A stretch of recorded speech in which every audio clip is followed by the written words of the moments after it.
Bezrat Hashem. Donc aujourd'hui, on va commencer d'abord par les lois du Seder de Rosh Hashanah. Alors le Seder de Rosh Hashanah, vous savez que c'est 2 soirs, puisque même si d'habitude en Eretz Israël, chaque fois qu'il y a un Yom Tov, alors il y a un seul Yom Tov.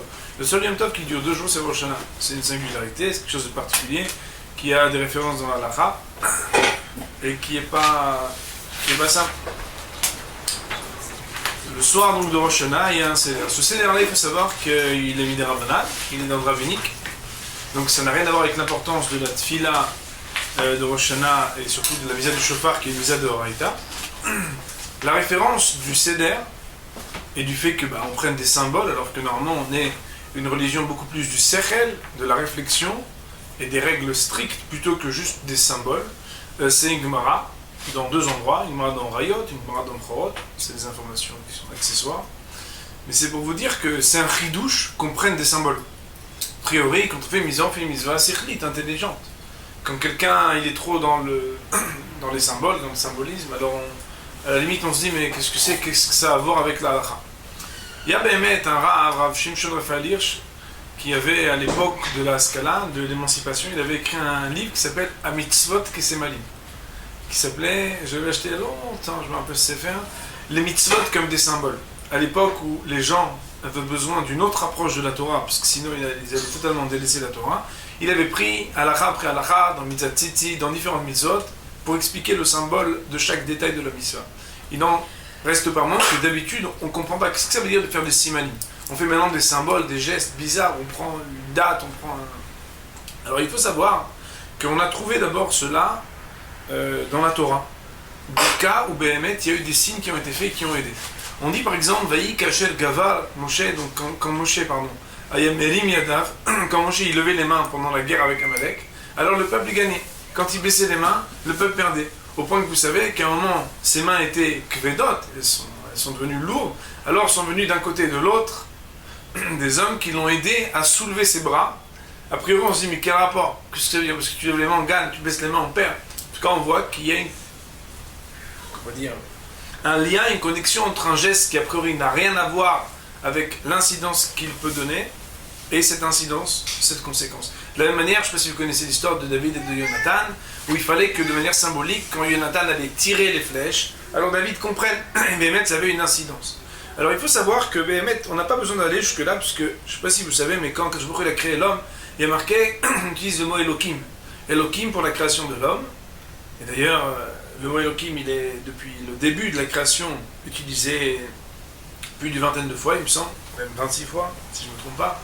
Où là-bas, le Nefesh HaChaim explique, Raphaël Vologine explique que le mot Elohim, on sait que quand on dit Elohim ou Eloken dans la prière, vous savez que chaque nom d'Hachem, il révèle quelque chose de spécial.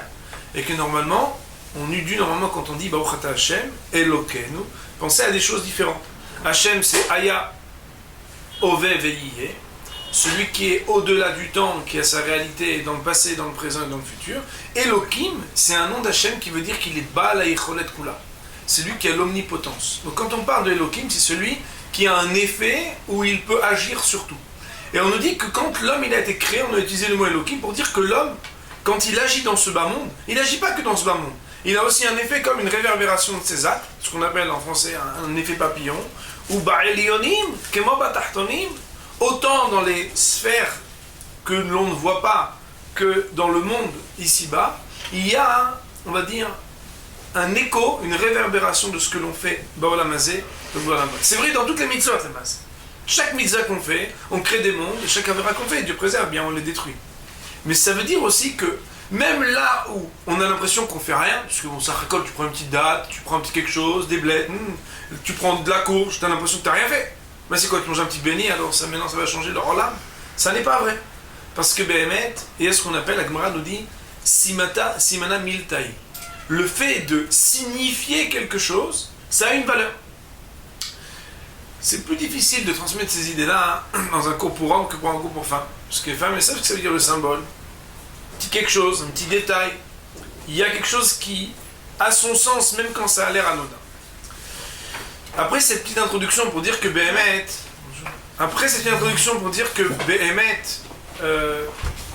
premièrement, c'est une Gemara, c'est pas une misa de la Torah. Deuxièmement, le symbole a son sens parce qu'il a un effet, dans toutes les mitzvot c'est comme ça. Nous allons parler maintenant de la question, à savoir, est-ce que les simanim de Rosh Hashanah on est obligé de les manger ou est-ce qu'on peut se suffire de les voir? C'est-à-dire de les regarder. Et qu'est-ce qu'on fait quand il nous manque des simanim? Alors il faut savoir, tout à l'heure on y reviendra, mais que étant donné que c'est qu'un minhag, ça ne vaut pas la peine de se disputer ou d'être dans le lachas, dans la pression, parce qu'il manque un siman. C'est vraiment pas le moment le jour de Rosh Hashanah de commencer à se prendre la tête sur un minhag qui est dans Shulchan Aruch, alors que Béhémet, le fait d'être cohès, de se mettre en colère le jour de Rosh Hashanah, pourrait avoir une incidence, qu'on passe une année un peu comme ça, les dents serrées, parce que Béhémet, le jour de Rosh Hashanah, on sait que ça a une incidence, tout ce que l'on fait pour toute l'année. Mais est-ce qu'on est obligé ou non de manger? D'après Shulchan Aruch, on est obligé de manger. Et marqué Yochal, il faut manger chacun des simanim. Seulement, le Kaf Chaim nous cite des opinions selon lesquelles on pourrait se permettre uniquement de regarder. C'est pourquoi la Lachol Maaseh, il faudra retenir. A priori, on goûte de tout. Celui qui ne peut pas, qui ne veut pas, ou à qui il manque, eh bien, premièrement, il peut se suffire de regarder. Par exemple, un enfant, s'il va se rappeler du Rosh Hashanah parce qu'on l'a fait manger quelque chose de noir et qu'il n'avait pas du tout envie de manger, il préfère des belles couleurs, eh bien, on lui permettra à ce moment-là alors de regarder uniquement. Si jamais il manque un symbole, alors, d'après la stricte loi, on a même le droit de dire le Yehi Ratzon, même si le symbole n'est pas présent. Ça, c'est un chidouche. Ça veut dire que, a priori, on mange. Si on ne peut pas manger, ou bien par exemple qu'on n'aime pas, ou alors qu'on ne possède pas, ou bien qu'on craint à cause des tolaïm, des vers, parce que par exemple, il y a des aliments pour lesquels on a des craintes, alors dans un cas pareil, on regardera et on se suffira donc de cela pour prononcer le Yehi Ratzon. Il y a un sujet qui est intéressant, c'est de savoir, est-ce que l'on fait les simanim avant le motzi ou après le motzi? Alors attention mesdames, Shlom Bayit, c'est plus important que notre shiurano. Quand c'est le makom minhag, s'il y a des habitudes différentes, jamais n'utilisez la halachot qu'on dit ici contre vos maris hazou shalom. Quand c'est la halacha, même, il faut faire de manière allusive, dire peut-être qu'on a entendu un peu différemment au shiur, etc. Mais là, ce qu'on va citer ici, c'est que Béhémet, il y a des habitudes différentes, à savoir est-ce qu'on fait avant le motzi ou après le motzi. Avant le kidouche, on ne peut pas, parce qu'on ne mange rien avant le kidouche. Mais après le kidouche, est-ce qu'on fait avant ou après le motzi?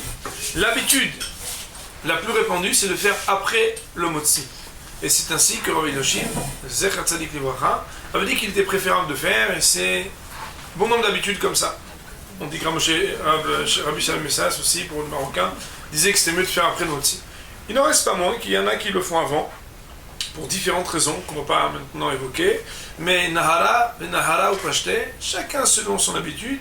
L'idée n'est pas d'imposer ou de faire Chas B'Shalom ni discorde ni problème à cause de ça, mais a priori il faudrait le faire donc, en tout cas c'est l'habitude après le motzi.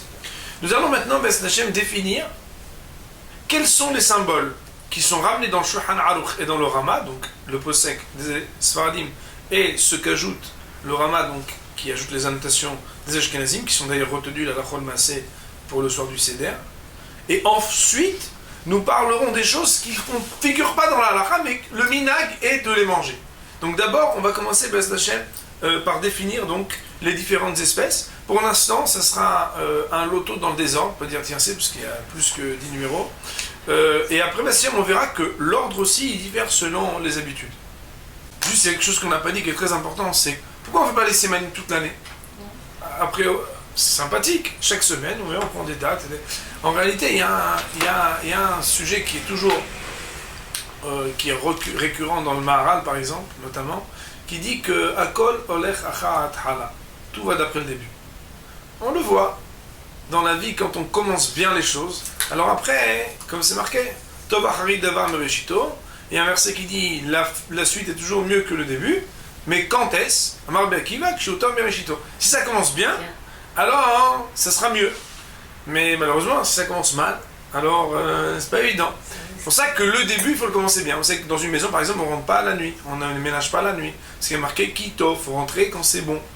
Et on essaie toujours que le début soit bon. Pour ça aussi, par exemple, les enfants, quand on leur apprend la Torah au début, alors on leur apprend avec du miel. Pourquoi? Parce qu'un enfant au début, il ne faut pas lui dire, tu sais, ça va être dur, je vais étudier, ça va être profond. Non, ça va être un kiff. Et on va faire de la rigolade, et quand tu es fatigué, on arrête, et on va donner un petit bonbon, un petit quelque chose. Pourquoi? Et nous, on n'a pas des bonbons tous les jours au collège. Bon, on pourrait. Il y en a qui mangent. Moi, je mange, mais bon. Et on ne distribue pas des bonbons au collège. Pourquoi? Parce que le massé, ça dépend. Quand on commence, alors il faut que ce soit quelque chose de matok, quelque chose de bon. Mais quand après, l'année, elle avance, alors on jouit de cette bénédiction qu'on avait au début. C'est pour ça qu'on le fait que au début, et pas ensuite. Maintenant, nous allons essayer de définir les différentes espèces. Donc, je vais aller un peu vite, mais on va essayer de faire vite et bien. Le premier élément qui revient sur l'ordre, je vous ai dit que l'ordre, on va en débattre tout à l'heure. Donc, pour l'instant, on définit, mais on ne donne pas de nom. C'est ce qui s'appelle dans le l'ordre Roubia.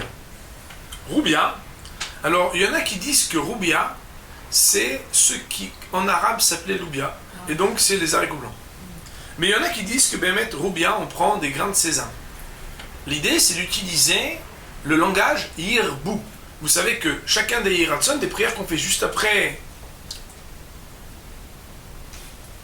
ou juste avant, manger l'aliment, le verbe correspond et convient avec le nom de l'aliment qu'on mange.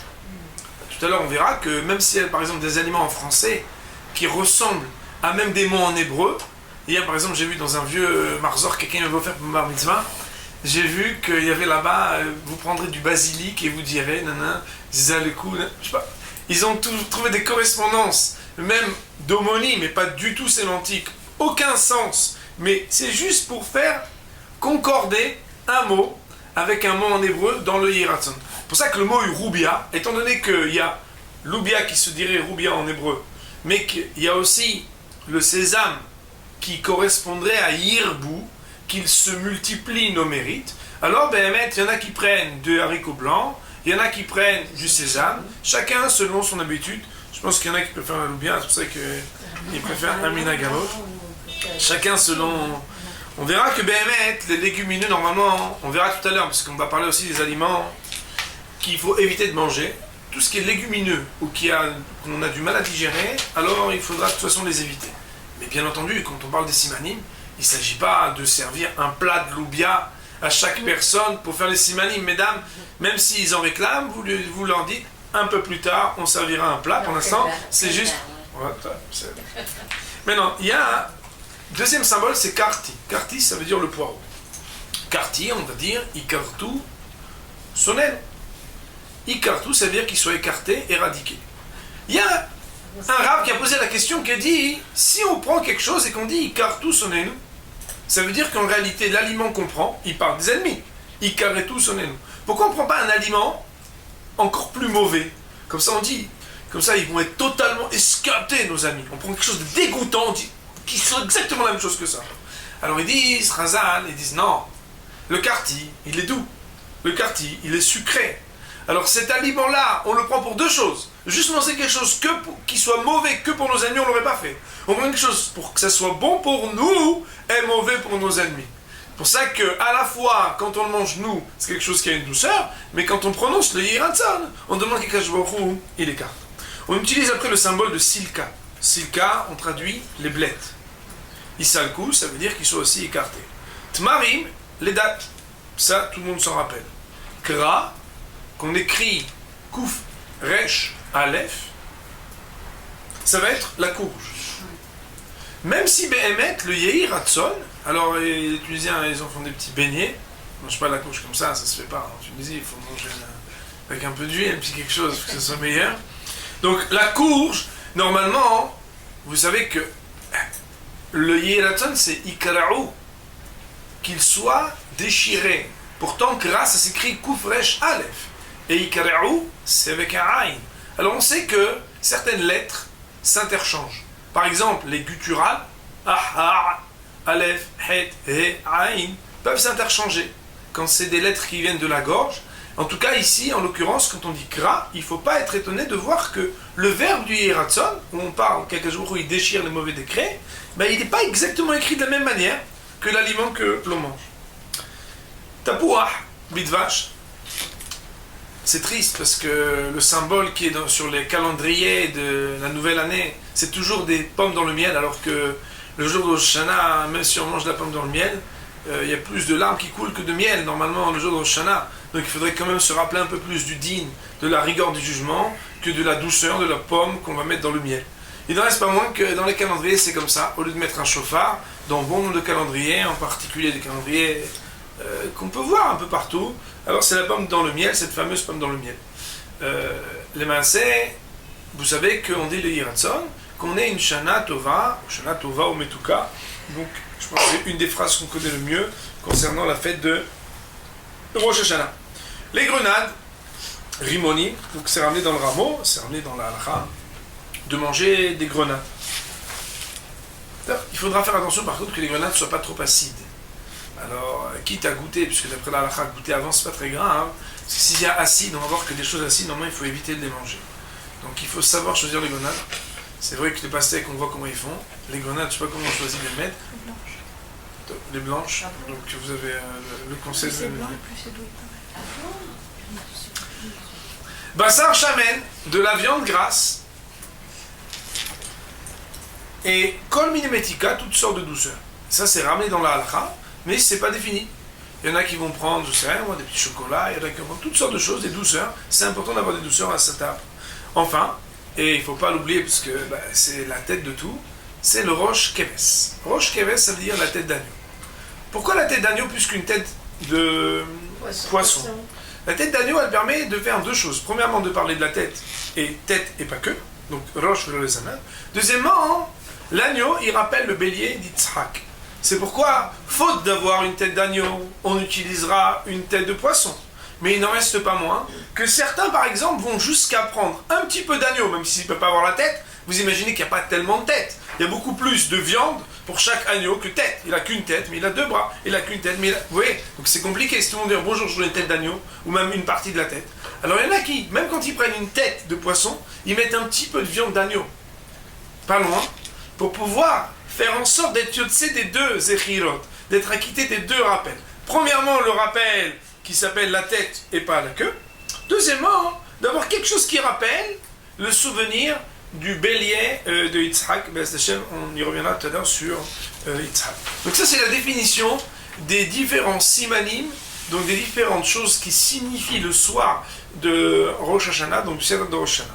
À savoir que certains vont garder le rimon, par exemple, pour pouvoir dire chez Ahyanu le deuxième soir. Bon. Chacun selon son habitude. Comment et dans quel ordre on fait les simanim? Alors, l'habitude des Marocains et d'une grande partie des Ashkenazim, c'est de commencer par tapouar bidvash, de la pomme dans le miel. Donc, je vais dire dans l'ordre. Le tiers, c'est le quartet, le quintet, la douzaine dans l'ordre, donc des Marocains et de la plupart des Ashkenazim. Pomme, poireau, blette, date, courge, sésame ou on a dit haricot blanc, rimon et la tête. Donc tête donc d'agneau ou de poisson. Mais Béhémet, donc ça c'est une partie des Ashkenazim et les Marocains. On va expliquer tout à l'heure parce que c'est très intéressant de savoir pourquoi on peut se permettre, alors qu'il y a la date devant, et que la date, normalement, c'est un fruit d'Eretz Israël, normalement, on doit lui faire la préséance. Donc, ceux qui étaient venus la première fois qu'on avait fait un show de halakha, on avait parlé de la préséance, je vous avais même fait un petit document écrit et tout. Et donc, la préséance, normalement, elle a une valeur ici. Quoi qu'il en soit, hein, la majeure partie des communautés ont un seder différent. Et donc, la plupart des gens qui ne sont pas marocains et qui font pas partie de cette minorité de Ashkenazim qui prennent d'abord tapouar bidvash, commencent par le tama, par la date. Tout simplement parce que c'est un des fruits de cette espèce d'Eretz Israël et que normalement on donne préséance, on commence par un des fruits d'Eretz Israël quand il est présent. Bémet, pourquoi nous on peut se permettre de commencer par autre chose qu'un des 7 fruits d'Eretz Israël? Alors il faut savoir, mesdames, que si vous voulez faire les choses bien, après en avoir parlé avec vos maris, puisqu'ils aiment, les maris ils n'aiment pas trop les surprises, ils aiment bien qu'on les prévienne à l'avance, c'est mieux que les dates ne soient pas à table quand on va prendre tapouar bidvash pour le tremper, Comme ça, on ne lui manque pas de son kavod, qu'elle n'était pas présente, elle n'était pas sur la table. Bien entendu, même si on pourrait, au moment de dire ouais, bon, elle est là, attends, je vais l'enlever, on aurait le droit aussi de le faire, parce que même si elle est présente, d'après la halakha, on aurait le droit, pour ceux qui ont l'habitude de le faire, de prendre même devant cette date, la tapouah bidvash, la pomme dans le miel. Parce que, étant donné que c'est comme ça le seder de ce soir-là, c'est-à-dire qu'il y a des raisons d'une autre préséance, d'un autre ordre, avec des choses profondes, kabbalistiques et autres, alors ben, on pourrait le faire. Il est préférable que la date ne soit pas à table lorsque l'on commence donc le seder par tapouah bidvash. Ben que il y en a qui, avant de commencer tout le seder, ils amènent un fruit de la terre, un fruit de l'arbre, qui n'a rien à voir avec le seder, ils font des brachot dessus, comme ça ils sont tranquilles. Et plus que ça, ils prennent un fruit de la terre, un fruit de l'arbre, et un bonbon. Pourquoi? Parce que tapouah bidvash, il y a certaines opinions qui ne sont pas retenues là, la chol maaseh, mais vous savez bien que quand on est religieux, le jour de Rosh Hashanah, on se dit, si je peux en faire un peu plus aujourd'hui, c'est pas très grave. Il y en a qui vont dire que sur le miel aussi, on aurait dû faire une bracha. Comment tu vas manger du miel sans bracha? Aussi, il serait préférable, par exemple, d'avoir un peu de pastèque. Il y en a qui disent un peu de raisin pour dire priaetz, même si on voit que le raisin d'après Ben Ishai et d'après les Mekoubalim, il y en a qui vont dire que le raisin, au moins le raisin noir, il faudra s'abstenir d'en manger le jour de Rosh Hashanah. Il n'en reste pas moins que si on peut avoir un fruit de l'arbre qui n'a rien à voir avec le seder, par exemple une olive, un fruit de la terre, par exemple une pastèque qui n'a rien à voir avec le seder, et un petit bonbon, un petit quelque chose chez Akol qu'on mange pas avec du pain, c'est mieux. Comme ça, après, quand on prend tapouah bidvash, on dit directement le Yehi Ratzon, on mange, et on n'a pas de problème, parce que même d'après ceux qui nous auraient dit que sur le miel, on va faire une bracha, mais comme on a mangé quelque chose de chez Akol et Bidvaro avant, avec le petit bonbon, on est tranquille. C'est une humra, ça n'est pas la stricte loi de faire comme ça, donc, si on veut faire mieux, on peut faire comme ça, mais ça n'est pas obligatoire. D'après le Kaf HaChaim, et donc un autre seder, on aurait l'ordre, donc un quintet dans un autre ordre. Je vous le donne, ok? On a les blettes, le poireau, les dattes, la courge, ce qu'on a dit haricots blancs ou sésame, la rimone, la grenade et le roche, et à la fin, seulement, le tapouah. De manière générale, vous avez dans vos marzorim, dans vos livres, ou bien dans la feuille, là il y avait la feuille, je sais pas si la feuille de miel. La feuille de miel. Il y a là-bas donc l'ordre qui est écrit différemment, chacun selon ses habitudes. Donc ça c'est pour l'ordre donc des aliments. On a donc défini les aliments qui sont marqués dans le Shulchan Aruch, et nous avons défini aussi l'ordre et les règles de préséance, comment on commence et par quoi on termine. Point suivant, c'est des choses qu'on a l'habitude de ne pas manger à Rosh Hashanah. Alors ça c'est important quand même. Il y a pas mal de choses, sachez-le. On ne va pas rentrer dans les raisons de chaque chose, parce que bon, à mon avis ça vous aurait passionné, mais c'est pas le moment, on n'a pas assez de temps pour ça. Donc, ce qu'on a l'habitude de ne pas manger, ce qui est marqué dans le Shulchan Aruch, on a l'habitude de ne pas manger des égozim. Égozim, on dit en français les noix. Pourquoi? Parce que égoz, ça a presque la même valeur numérique que le mot het qui veut dire la faute. On sait que het et tet, 8 et 9 font 17. Égoz, c'est Aleph plus Gimel font 1 plus 3, 4, plus Vav 6, ça fait 10, 10 plus Zain, ça fait... Ah non, il y a un problème, normalement il y a un compte qui est...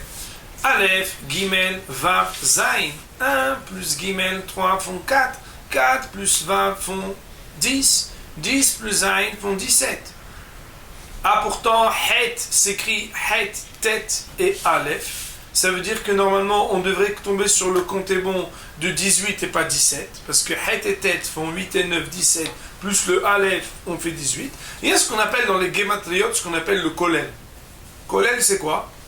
C'est pas le Kolel où les amis étudient. Kolel ça veut dire que en plus du chiffre, on rajoute 1, parce que c'est lui-même. Donc quand on dit Egoz égale Het, c'est que Egoz, quand vous terminez, vous l'ajoutez lui-même. Peu importe, c'est une méthode de faire les Gematriot.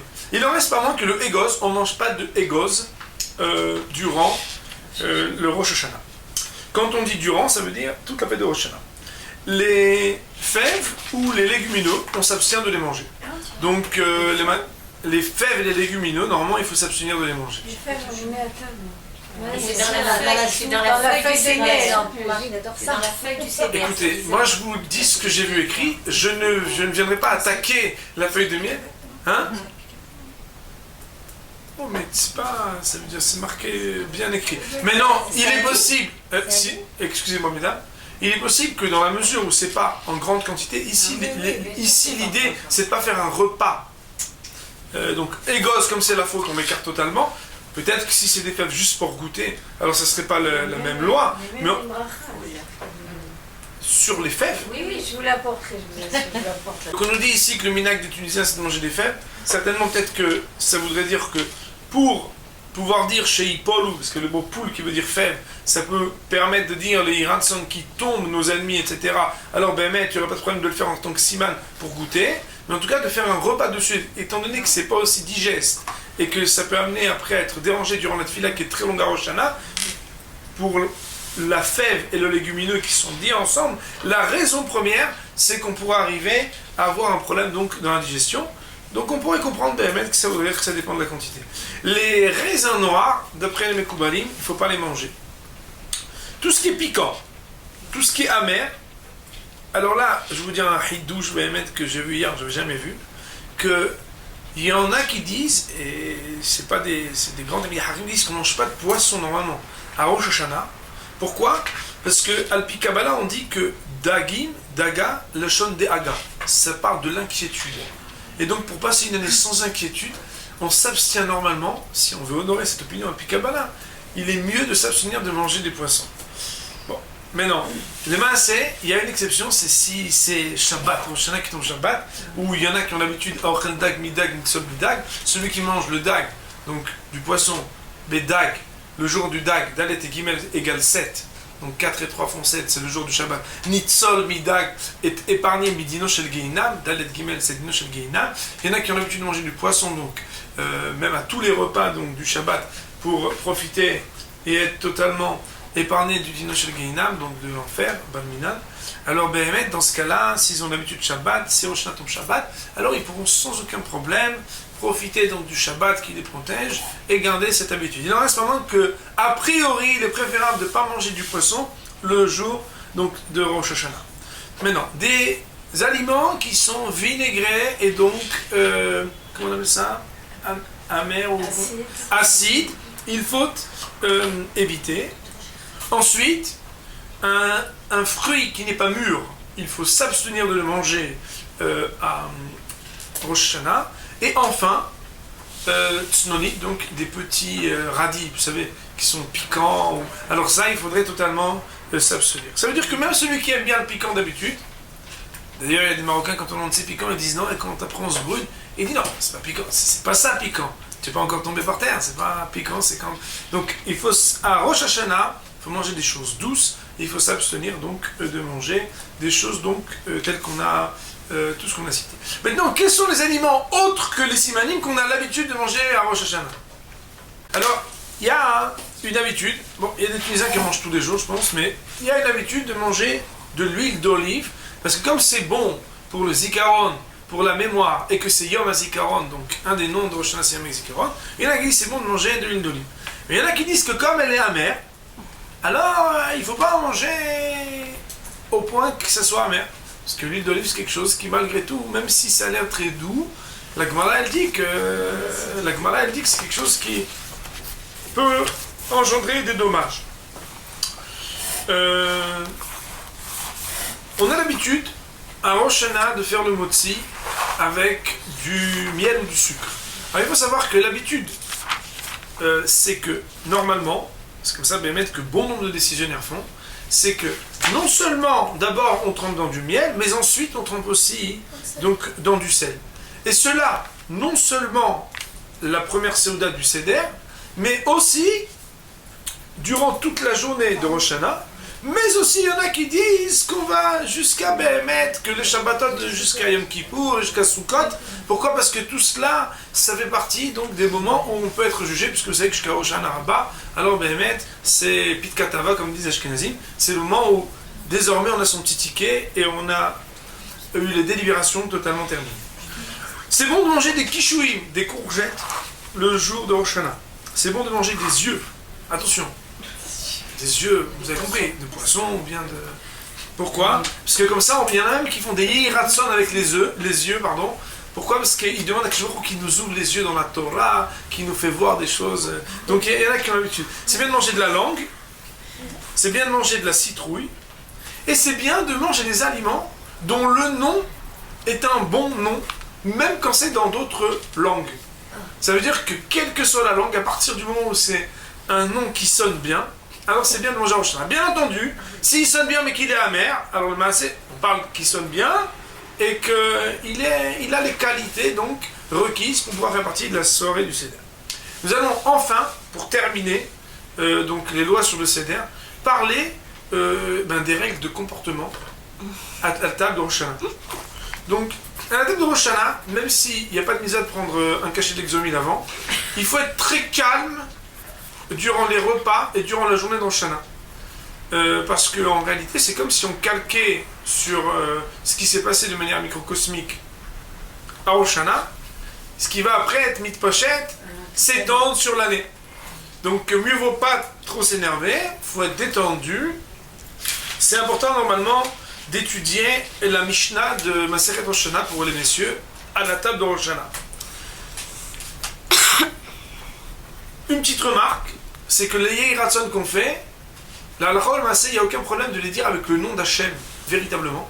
C'est pas dire Yehiratson Hachem, non, on peut dire Yehiratson avec le nom de Dieu. On n'a pas donc à se mettre en colère, absolument pas. Donc ça veut dire qu'en réalité, il faut même éviter d'inviter des gens un peu blada, rien avec le mot blette. Ça veut dire des gens un peu lourds qui vont nous aiguiser. Si c'est le cousin avec qui toujours dès qu'il vient c'est des grands débats qui finissent pas comme il faut éviter. On invitera Tsum Gedalia, il n'y aura rien à manger, on pourra se bagarrer toute la journée. Mais Rosh Hashanah, il faut être tranquille, il faut être avec des gens avec qui on est calme, on est bien. Et bien entendu, non seulement on a l'intérêt de faire attention à ne pas s'énerver, mais aussi, surtout, il faut se réjouir. Il faut la simha, il faut du nahad, il faut mettre l'ambiance.